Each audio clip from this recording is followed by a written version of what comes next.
Je présente à présent Didier Davin, qui est maître de conférence à l'Institut national de la littérature japonaise, le Kokumungaku Kenkyu Shiryokan, et qui travaille depuis longtemps maintenant sur le zen japonais médiéval et qui nous prépare justement un livre sur l'histoire du zen en Extrême-Orient. Il vient nous exposer aujourd'hui l'éveil en langue originale, le zen japonais et les limites de l'intimité avec la langue chinoise, qui est parfaitement aussi dans le ton. Vous faites un PowerPoint. Oui. Merci. Merci. Avant de commencer, je tiens à remercier donc les organisateurs et en particulier M. Robert pour la chance qui m'est offerte de parler aux côtés de si prestigieux intervenants. Je voudrais me pencher sur un cas à la fois très célèbre et en même temps, il me semble, toujours assez mal connu, donc l'école zen, et plus précisément la branche Linzai. En guise d'introduction, permettez-moi de rappeler, au risque d'énoncer des trivialités, quelques grandes généralités sur la manière dont l'école zen considère sa place dans l'ensemble du bouddhisme, afin de poser le cadre de mon propos. Le bouddhisme du grand véhicule, celui qui fut largement majoritaire en Chine comme au Japon, est une religion où le pratiquant cherche à reproduire l'expérience de l'éveil du Bouddha, qui consiste en la compréhension intuitive du fonctionnement du monde, afin d'être délivré par là du cycle des renaissances, qui est une source infinie de peine. Fondamentalement, l'enseignement du Bouddha consiste donc à guider les êtres vers l'éveil, et, pour suivre cet enseignement, les diverses écoles du bouddhisme s'appuient sur les textes qui se présentent comme la transcription fidèle de ces paroles, les sutras. En fonction des sutras privilégiés, les doctrines et les pratiques qui mènent vers l'éveil diffèrent grandement, et la variété du paysage religieux bouddhique doit beaucoup à l'abondance des textes de ce canon bouddhique. On peut schématiquement distinguer les grandes étapes suivantes dans le fonctionnement du bouddhisme. 1. Le Bouddha atteint l'éveil, c'est comme ça que tout commence. 2. Il prêche oralement. 3. Ses paroles sont couchées par écrit. 4. Le pratiquant pratique, suivant les enseignements d'une école ou d'une autre, qui se fondent sur un ou plusieurs sutras. Et enfin, 5. Il atteint l'éveil. Ce cheminement, qui va de l'expérience de l'éveil du Bouddha jusqu'à ce qui constitue le but du bouddhisme, c'est-à-dire l'obtention de l'éveil par quelqu'un d'autre, et si possible par le plus grand nombre, est commun à toutes les écoles, au-delà de la grande diversité des doctrines. De plus, si une grande partie des débats entre les diverses branches du bouddhisme consiste à montrer en quoi le sutra sur lequel, le ou les sutras sur lesquels s'appuie sa propre école est supérieur aux autres, une chose demeure commune à l'ensemble des écoles, la certitude que quelle que soit la qualité d'un sutra, aussi précieux et élevé soit-il dans la hiérarchie des textes sacrés, il ne peut jamais traduire complètement ce que voulait vraiment dire le Bouddha. L'expérience de l'éveil, qui est ce que veut véritablement transmettre le Bouddha, ne peut être obtenue qu'en dehors du langage, et les sutras ne peuvent que donner les indications pour y parvenir, sans jamais la contenir. Ils sont la recette de cuisine et non le plat lui-même. Pour le Chan, en Chine, et bien entendu pour le Zen au Japon, les choses sont fondamentalement différentes. Certes, cette école revendique, elle aussi, de suivre l'enseignement du Bouddha, et elle cherche, comme les autres écoles, à atteindre l'éveil. Mais le processus de transmission qui mène de l'éveil du Bouddha à celui du disciple ne passe pas par les paroles du Bouddha, mais par son expérience de l'éveil. En effet, très tôt dans son histoire, le Chan se présente comme l'école qui transmet de maître à disciple, de génération en génération, rien de moins que l'éveil même du Bouddha. Ce dernier l'a transmis, d'esprit à esprit, à Mahakashyapa, le premier patriarche indien, qu'il a lui-même transmis à Ananda, et ainsi de suite, jusqu'au maître qui aujourd'hui enseigne en Chine, en Corée, au Japon et par ailleurs de par le monde. On le voit donc, le principe diffère fondamentalement des autres écoles, et l'on comprend pourquoi celles-ci sont désignées comme les écoles des enseignements. C'est une précision qui n'a de sens que du point de vue du zen, qui se présente lui comme l'école d'une transmission en dehors des enseignements, c'est-à-dire concrètement qui ne s'appuie pas sur les sutras. Il est inutile de préciser, je le fais quand même, qu'il ne s'agit ici que des grands principes et que de nombreuses et importantes nuances seraient nécessaires pour ne serait-ce qu'esquisser les liens particuliers que l'école zen entretint tout au long de son histoire avec les enseignements du bouddhisme. Il va sans dire également qu'il n'est pas question dans ce schéma de véracité historique. L'école Chan est née en Chine en s'appuyant tout au long de son histoire sur divers sutras. Il n'empêche cependant que cette conception d'une transmission directe constitue une des principales caractéristiques, sans doute la principale caractéristique doctrinale de l'école, et qu'il est essentiel de l'avoir à l'esprit lorsque l'on veut, comme c'est ici le cas, s'interroger sur son rapport au langage. Il est aussi indispensable de comprendre la nature de cette étrange transmission, donc dite d'esprit à esprit. Il n'est pas question de télépathie, mais de ce qui constitue le fondement de la doctrine et en même temps de la légitimité de l'école. Ici, il devient difficile de rester au niveau des grandes généralités, car bien évidemment, il s'agit d'un point central de l'édifice doctrinal de l'école, et il évolua dans le temps et en fonction des branches de celle-ci. Je prends un exemple très célèbre, un des plus célèbres, il me semble déjà que c'est la 3e fois que j'ai l'occasion de le citer en ces lieux, qui est représentatif du courant de Mazeux, le courant qui eut sans doute, c'est certainement, la plus grande influence sur les doctrines de l'école. Il s'agit d'un dialogue extrait du recueil du propos de moine Giorgio. Un jour, un moine demanda à Giorgio quel est le sens de la venue du patriarche. Giorgio répondit « le cyprès dans le jardin ». Le sens de ce dialogue est maintenant bien connu des spécialistes, en particulier grâce aux travaux d'Ogawa Takashi. La question très courante dans les textes, donc la question du sens de la venue du patriarche, est une forme devenue à l'époque conventionnelle par laquelle le disciple sollicite de son maître qu'il lui fasse atteindre l'éveil. La réponse, comme le démontre très bien Ogawa, n'est pas directe. Le cyprès n'est pas bien sûr la raison de la venue du patriarche, ce qui n'aurait aucun sens.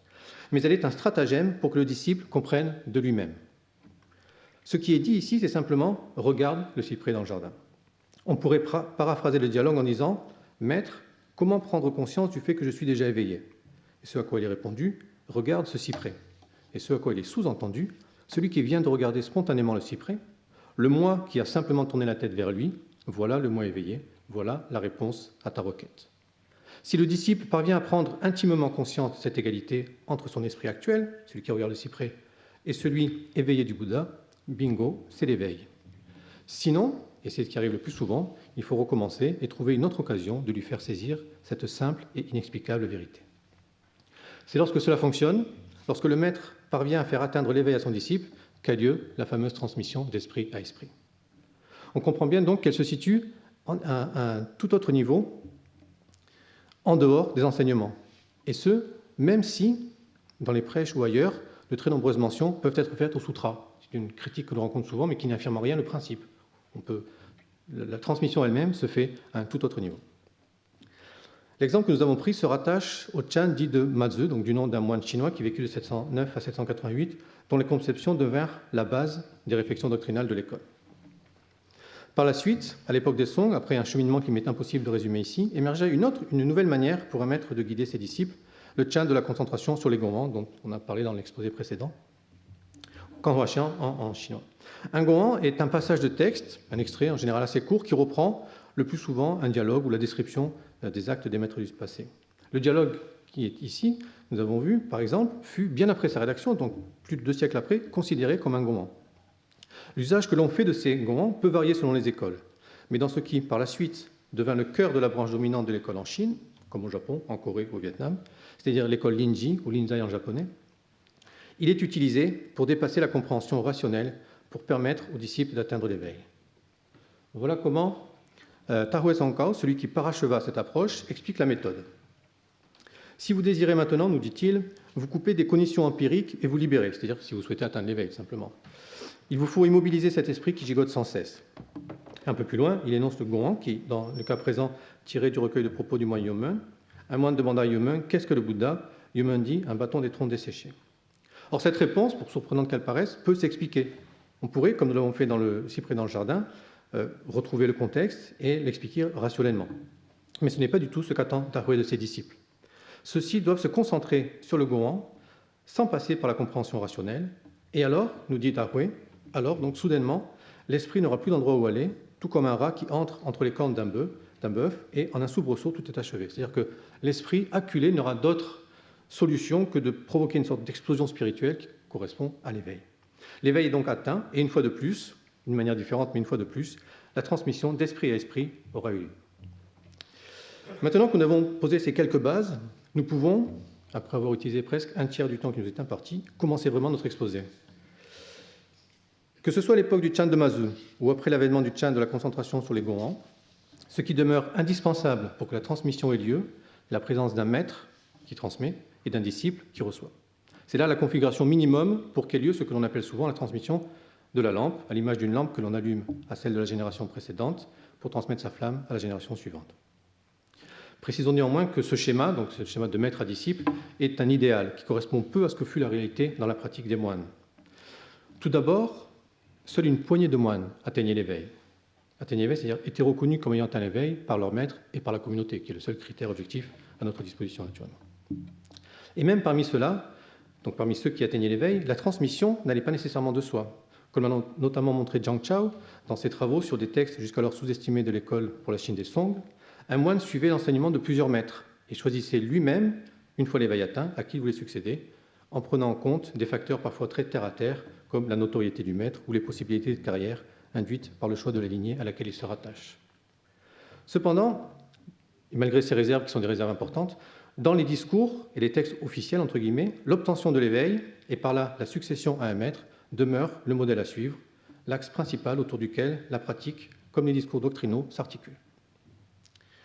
Dans la relation de maître à disciple, à de très rares exceptions, c'est avant tout et tout naturellement le langage qui prime.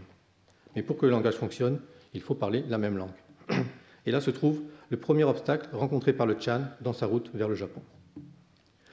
Comme le souligne Tachi Takashi dans un très bon article synthétisant la situation, l'idée qu'au plus fort de la circulation des moines entre la Chine et le Japon, entre le XIIIe et le XIVe siècle environ, l'idée donc qu'à cette période, les moines japonais maîtrisaient le chinois dans un environnement bilingue un peu idéal est pour le moins une grande exagération. Les moines chinois venus du continent, il est vrai, prêchaient et accomplissaient les rituels en chinois, mais la compréhension des disciples japonais était bien loin d'être absolue. Dans le journal du moine japonais Gido Shushin, Kugenichi Yakushu, on trouve, à la date du 4e jour du premier mois de l'année 1382, la notice suivante. Bonjo, Shunan et Chujaku, sont le nom de 3 moines, sont arrivés du temple Kenniji. Je leur ai demandé, le révérend supérieur, en s'adressant à l'assemblée pour la nouvelle année, quelles paroles a-t-il prononcées? Ils me répondirent, comme il parlait dans la langue des Tang, donc en chinois, nous n'avons pas pu comprendre, nous n'avons pas pu noter. Cet épisode est déjà amusant en soi, mais il est encore plus lorsque l'on sait, comme le précise Tachi, que le révérend alors en charge au Kenniji était Geshin Keien, un moine japonais qui avait séjourné dans la Chine des Yuan. Un japonais donc prêche en chinois à des japonais qui pour la plupart ne comprennent pas ce qui est dit. Cet exemple montre très bien à la fois l'importance que les moines japonais accordaient à la langue chinoise et en même temps les difficultés que cela posait. Naturellement, les maîtres venus de Chine étaient les premiers à faire face à ce problème. Certains, comme Lan Chidarlong, qui fut le premier grand moine chinois à avoir enseigné au Japon et qui y resta 33 ans, parvenaient à maîtriser au bout d'un certain temps le japonais parlé, s'entend, et pouvaient pallier ainsi, dans une certaine mesure, à la non-compréhension de leurs disciples. Mais cela tient plus de l'exception que de la règle, et le mur de la langue, entre le maître et ses disciples, était le plus souvent d'une épaisseur décourageante. Mais c'est la nature de ce mur qu'il est important de bien comprendre. Bien sûr, on pourrait ici nous objecter, quel que soit le domaine, que ce soit pour le macramé ou n'importe quoi, il est toujours mieux pour recevoir un enseignement de comprendre ce qui est enseigné. C'est presque une lapalissade. Pourtant, cette trivialité prend une autre dimension dans le cadre spécifique du zen, où non seulement l'écrit, et en particulier les sutras, ne peuvent être, comme dans les autres écoles, un support à l'enseignement, mais où en plus, la conversation quotidienne est fondamentalement, on pourrait presque dire doctrinalement, nécessaire. Le moine chinois venu du Japon, Tashio Shonyen, qui ne parlait pas japonais, rédigea la stance suivante. Je ne parle qu'une langue, celle du pays des Tang, non pas des mots traduits du sanskrit d'Occident. Aller de par le monde répétant la question, en vérité tout eau provient des hauts plateaux. Comme le souligne Tachi, le fait de ne parler qu'une seule langue doit se comprendre comme le reflet des difficultés, pour Shonyen, à communiquer avec ses disciples japonais. C'est une sorte d'aveu d'impuissance. Mais le deuxième vers aussi est important. Ce ne sont pas des doctrines tirées des sutras, en langue indienne, j'ai traduit le sanskrit par commodité, mais une langue qui se doit d'être spontanée, vivante. La deuxième partie de la stance dit, en substance, que le but finalement atteint par l'enseignement du zen est le même que celui prêché par les enseignements scripturaires. J'ai conscience qu'asséner ainsi cette explication peut sembler un peu arbitraire, mais je n'ai pas le temps de développer les arguments qui la fondent, et quoi qu'il en soit, elle ne concerne pas notre enquête. Mais en résumé, le message fondamental que le maître doit transmettre à son disciple, c'est-à-dire comment atteindre l'éveil, est bien le message que le Bouddha cherche à faire passer par les sutras. Et Tashio ne l'expose et ne peut l'exposer qu'en chinois. Malgré la connaissance du chinois écrit par les moines japonais et la possibilité des fameuses conversations au pinceau qui eurent lieu par ailleurs, la maîtrise du chinois parlé était une condition indispensable pour recevoir pleinement un enseignement. Tachi présente par exemple le cas du moine Jinchi Esong qui partit en Chine avec Eni Bennen mais qui, contrairement à ce dernier, ne parvint pas à maîtriser la langue parlée. On trouve dans sa biographie le passage suivant. Donc c'est Jinshi, il arriva ensuite à la montagne Jishan et rencontra Wuzhong. Bien qu'il entrât dans la chambre pour s'entretenir avec le maître, comme les paroles ne passaient pas, aucun mot déclencheur ne put fonctionner. Le moine japonais Enni était parmi les disciples, il était le servant en charge des bouillons et des médecines. Comme Jinshi ne pouvait parler la langue des Song, il étudia donc auprès d'Enni. Comme on le voit avec cet exemple, même lorsque le maître accepte de recevoir personnellement un disciple pour le guider vers l'éveil, ce qui n'est pas une évidence déjà, c'est une grande faveur qui est faite, c'est le sens, donc ce que signifie l'expression « entrer dans la chambre ». C'est par des paroles, yurwa, donc un terme de l'école Chan qui désigne les paroles qui traitent de l'ordre bouddhique. Il ne s'agit pas de parler de la pluie du beau temps. C'est vraiment des paroles au sens fort et lourd. Mais c'est par des paroles que se fait l'interaction donc entre le maître et le disciple. Or, quand la langue empêche la compréhension entre les deux, tous les mots lancés par le maître pour stimuler le disciple demeurent inutiles et inefficaces. Shifan Wuzhong, un des grands noms de son temps, un grand moine de son époque, et Enni, lui, qui parlait chinois, parvint à atteindre l'éveil sous sa direction et devint par la suite l'un des plus grands moines de l'histoire du zen japonais, alors que Jinshi connut une carrière des plus modestes et qu'il faut chercher dans les bons dictionnaires pour trouver ne serait-ce que mention de son nom. Avis donc aux étudiants qui négligeraient l'apprentissage des langues en terre étrangère. Comme le montrent ces exemples, et il en existe de très nombreux autres, la relation entre maître et disciple implique, dans le zen encore plus qu'ailleurs, une compréhension de la langue orale qui n'était pas toujours, bien loin de là, acquise. Mais, pourrait-on objecter, ceci ne concerne qu'une génération, celle qui voit se confronter un maître chinois et un disciple japonais. Une fois celle-ci passée, nous retrouvons donc entre japonais, et la difficulté cesse d'elle-même. Mais les choses, naturellement, sont un peu moins simples. Regardons l'intéressant passage que l'on trouve dans le recueil de propos de Zhu Xianfangxian, un moine chinois venu au Japon en 1329, qui acquit une certaine maîtrise du japonais. Je ne cite que la seconde partie d'un échange qui est un peu compliqué et un peu long. Je cite par bribes. C'est donc un échange entre le maître et un disciple japonais, Etako Kaiju.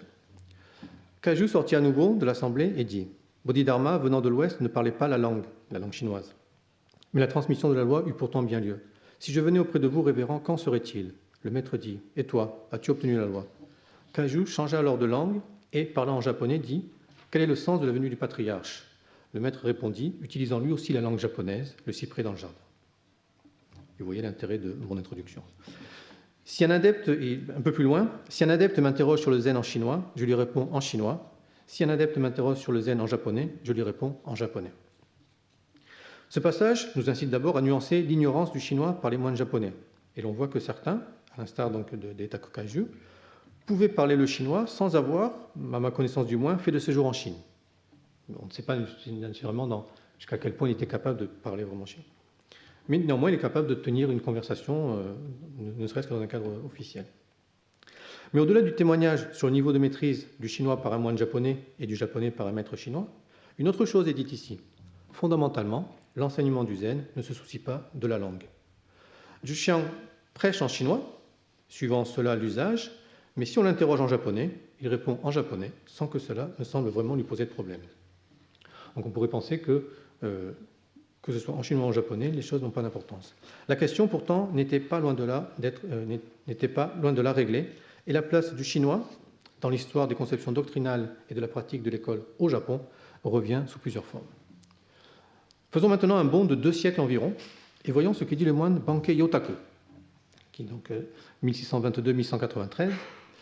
Donc c'est un moine connu pour avoir enseigné une pensée originale à un très large public, et aussi, c'est ce qui va nous intéresser ici, pour son regard très critique sur le zen de son temps. Dans les sermons du maître zen Bankei, on trouve un sermon donc, où sont traitées 3 faces de ce problème. On peut lire les choses suivantes. Comme il convient des Japonais, vous pouvez m'interroger sur la voix en langue commune, donc en japonais. Les Japonais sont malhabiles avec la langue chinoise, et il est des personnes qui ne peuvent pas interroger à propos de la voix comme elles l'entendent à travers les dialogues en chinois. En interrogeant en langue commune, il n'est pas d'interrogation qui ne puisse être formulée. Puis, un peu plus loin, s'il était impossible de faire mûrir la loi sans questionner dans la langue des contrées de Chine, il conviendrait de questionner dans la langue des contrées de Chine. Mais au contraire, dans la langue commune du Japon, on peut interroger de soi-même et le sens passe bien. alors que dans la langue des contrées de Chine, on est toujours maladroit. Et encore un petit peu plus loin. De plus, si les moines du Japon exposent leur enseignement en chinois à des laïcs de modeste compréhension dans la langue des contrées de Chine, difficile à comprendre, c'est parce qu'eux-mêmes, en faisant en sorte que la question de l'esprit de Bouddha ne soit pas éclairée, ils peuvent louvoyer dans leur réponse à la question dans un chinois que comprennent mal les laïcs. Une fois de plus, 2 niveaux de lecture sont ici possibles. Le premier, le plus évident, sonne comme une banale leçon de bon sens, accompagnée d'une critique des moines de l'époque. Plutôt que de s'affliger à formuler dans une langue chinoise mal maîtrisée des questionnements qui ne peuvent rendre vraiment ses doutes ou sa compréhension, il vaut bien mieux utiliser sa propre langue, le japonais. Si les moines utilisent, eux, le chinois, c'est surtout pour cacher, derrière un langage fumeux, la faiblesse de leur réelle compréhension. Ce discours peut rappeler en de nombreux points celui de la réforme protestante en Europe, et il n'y aurait guère qu'à remplacer la langue chinoise par le latin pour avoir un schéma quasiment identique. Et de fait, il y a un peu de cela. C'est en effet, nous dit Bankei, enfin selon Bankei en tout cas, nous dit Bankei, uniquement en raison de l'usage et pour bénéficier du statut que la maîtrise d'une langue prestigieuse confère, que les moines font pratiquer en s'appuyant sur le chinois. Mais ici, il faut être attentif et se méfier de ce qui pourrait facilement passer pour du simple bon sens. En effet, pour pouvoir adopter cette position, celle d'une plus grande efficacité du japonais, Bankei pose que la langue chinoise serait nécessaire si, et seulement si, il était impossible de faire mûrir la loi sans questionner dans la langue des contrées de Chine. Mais il évacue aussitôt cette possibilité en affirmant que la langue japonaise fait tout aussi bien et bien mieux l'affaire. Or, cette affirmation est loin, très loin d'aller de soi dans le cadre du zen japonais. Bankei, et c'est là sa plus grande originalité, rejette la pratique des koans. Il constitue en cela une exception dans l'histoire du zen japonais. Il suffit, selon lui, de prendre conscience de sa propre nature, du fait que nous sommes de manière innée éveillés, ce qu'il appelle le non-né, Fusho, et son enseignement est pour cette raison appelé Fushozen. Donc pour Bankei, la pratique des koans n'est pas nécessaire. Elle est même un obstacle à la vraie compréhension. Or, c'est précisément dans la pratique des koans que le chinois, la langue dans laquelle sont rédigés les koans, garde farouchement sa place de langue supérieure. Et dans ce cadre-là, l'objection balayée d'un revers de la main par Bankei garde toute sa pertinence. Dans le zen japonais, il est en effet impossible de faire mûrir la loi sans questionner dans la langue des contrées de Chine. Pour illustrer ce point, revenons en arrière au XIVe siècle avec le moine Ikkyu Soju, qui, lui aussi, est célèbre pour sa virulente critique des moines de son temps. Parmi les nombreuses cibles de ses attaques, souvent violentes, son condisciple aîné, Yoso Soi, occupe certainement la première place. La question de savoir de ce qu'Ikkyu reprochait à Yoso me semble être au cœur de l'une des plus importantes articulations de l'histoire de la pensée du zen japonais. Dans un recueil de stances, intitulé Auto-admonestation, Jikaishu, on trouve la notice en prose suivante. Le révérend Yoso enseigne depuis 14 ou 15 ans à des nonnes et des marchands des cas anciens accompagnés de caractères en syllabaire et leur fait ainsi obtenir la loi. La critique des moines du temps, donc en l'occurrence ici Yoso, est bien un point commun entre Ikkyu et Bankei. Mais le contenu de cette critique diffère sur un point fondamental. Ici, ce n'est pas l'hypocrite usage du chinois qui est dénoncé, mais bien au contraire, le fait d'enseigner les koans, donc les cas anciens, en les accompagnant de caractères en syllabaire, c'est-à-dire concrètement d'explications en japonais. On pourrait voir en Ikkyu un obscurantiste qui refuse que la populace ait accès à un savoir réservé à l'élite des moines. Mais il me semble que ce serait faire une lecture trop superficielle de la question. Pour Ikkyu, qui n'est ici que le reflet d'une conception commune à l'école, ce qui n'est pas toujours le cas dans le cas d'Ikkyu, mais en l'occurrence, il est représentatif de son époque. Pour Ikkyu, donc, saisir le sens véritable, c'est-à-dire toujours le sens qui va au-delà du seul sens des mots, celui dont on va parler en introduction, qui est le seul sens avec une bonne dose de guillemets autour, qui est le seul état même de guider vers l'éveil, le texte des koans doit être saisi tel qu'il est. Or, il est en chinois. Toujours dans le Jikaishu, on trouve la stance suivante, qui se moque des nonnes qui prétendent avoir atteint l'éveil. Nombreux de par le monde, les chiens à peau de tigre. L'audience au premier jour rit en frappant des mains. Ces nonnes, soi-disant ayant reçu la loi, comme à leur habitude, notent en japonais. Ici aussi, nous sommes dans la situation inverse de la critique de Bankei. Les moines et ceux qui prétendent avoir saisi la loi sont comme des chiens, donc des animaux de basse condition, déguisés en tigres. Et lors d'une explication d'un texte, vraisemblablement le recueil des propos de Linji, quelque chose que l'on comprend dans le contexte général du recueil. Les nonnes qui se vantent de leur compréhension prennent des notes en syllabaire japonais, dévoilant ainsi leur ignorance et provoquant les rires de l'assistance. Le lien entre la fausseté de l'accomplissement spirituel et le japonais n'est pas anodin, il est même central. Celui ou celle qui a vraiment compris un Coran, c'est-à-dire qui a saisi le sens au-delà de la signification littérale, a un rapport au texte qui se situe à un autre niveau. Et le simple fait de prendre des notes montre que ce niveau n'est pas atteint.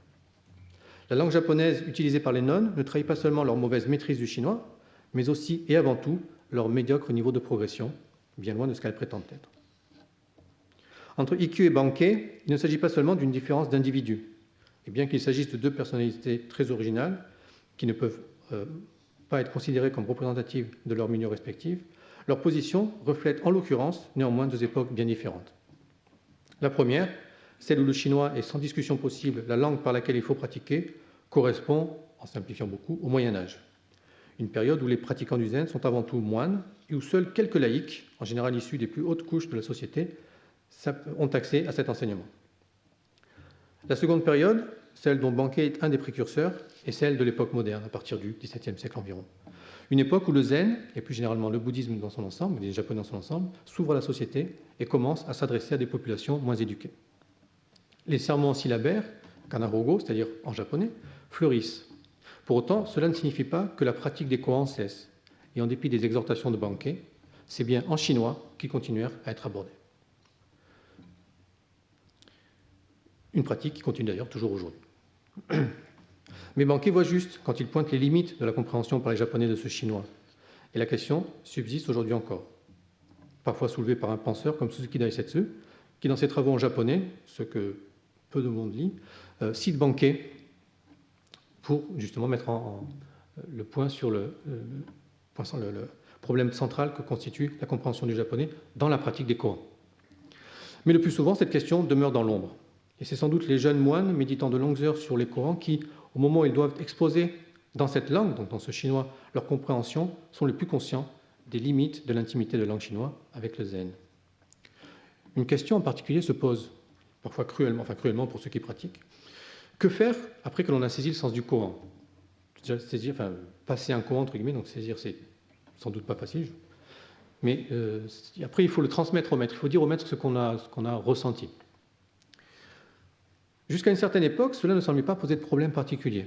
Voici par exemple comment Ikkyu, encore lui, saisit le sens d'un koan si l'on en croit sa biographie. Le maître avait 25 ans, donc un jour il entendit un aveugle réciter l'histoire de Gyō qui perdit les faveurs du régent Taira no Kiyomori et se fit nonne.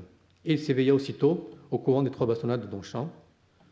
Et après son maître donc lui écrit, c'est comme ça qu'il a reçu son nom Ikkyu. Ici, il n'est pas précisé sous quelle forme Ikkyu rend compte de ce qu'il a compris. Cela ne semble pas d'ailleurs important au rédacteur. Parce qu'il va voir son maître, on suppose qu'il lui parle tout à fait librement et qu'il dit j'ai compris ceci, cela, mais ça ne justifie pas que ce soit rapporté par le rédacteur, qui est un disciple d'Ikkyu, et donc Ikkyu ne l'a sans doute pas dit à ses disciples. Ça ne semble pas être un point important. Et de plus, c'est tout seul, en écoutant par hasard un récitant, qu'on suppose donc être hors du temple, sans doute un endroit où le public est se rassembler, un carrefour quelconque, qu'a eu cette compréhension. Mais cette relative spontanéité, que ce soit dans le lieu ou dans la manière ensuite de transmettre ce qu'il a ressenti, ne dure pas. Et la pratique actuelle, qui dans son principe remonte au Moyen-Âge, il me semble même, et là je m'avance un peu, que c'est précisément avec Yosso que ce changement s'amorce, et dans sa forme qui remonte plutôt au XVIIe siècle, donc la pratique actuelle consiste à montrer ce que l'on a compris du Coran, non pas avec ses propres mots, mais en piochant parmi un recueil de phrases de l'école, le plus souvent de Zenlin Kushu, que vous avez ici, celle qui semble le mieux convenir. C'est amusant, c'est qu'il a été traduit en anglais, ce qui est une sorte de paradoxe. Alors, on doit utiliser des termes chinois donc, qui sont lus en kundoku, et on traduit ça en anglais, donc en fait, ce sera une autre discussion. Le chinois écrit, mais dans une position bien loin de celle d'autorité des sutras et autres textes sacrés, permet par un étrange retournement de situation de pallier, au-delà du sens littéral, à la distance qui existe nécessairement, toujours, entre l'esprit des pratiquants et l'esprit de la langue chinoise, au sens où elle doit être saisie intimement. Je ne prétends pas avoir, bien au-delà, avoir épuisé toutes les questions que posent les relations entre le zen japonais et la langue chinoise, avec les quelques remarques qui ont constitué cet exposé. J'espère avoir cependant montré l'intérêt de considérer ce problème sous l'angle de ses spécificités doctrinales, ce qui, bien entendu, ne signifie pas qu'il faille s'y limiter. Comme on le sait, l'école zen joue un grand rôle dans l'histoire de la transmission de la culture chinoise au Japon, et son rapport à la langue, dans ce cadre-là, aurait à lui seul mérité d'être traité dans le cadre de ce colloque. De plus, autour des XVIIe et XVIIIe siècles, les conceptions doctrinales du zen commencent, dans certains milieux, à s'immiscer dans des réflexions concernant la théorie littéraire ou artistique, par exemple. Comprendre non seulement l'histoire de la pensée du zen japonais, mais aussi de l'influence qu'au-delà il pu avoir, me semble, une chose indispensable pour saisir un pan fondamental, et sans doute pas aussi bien compris qu'on pourrait le penser, de la culture et de la société japonaise. J'espère que les quelques réflexions menées ici pourront même modestement y contribuer, et je vous remercie.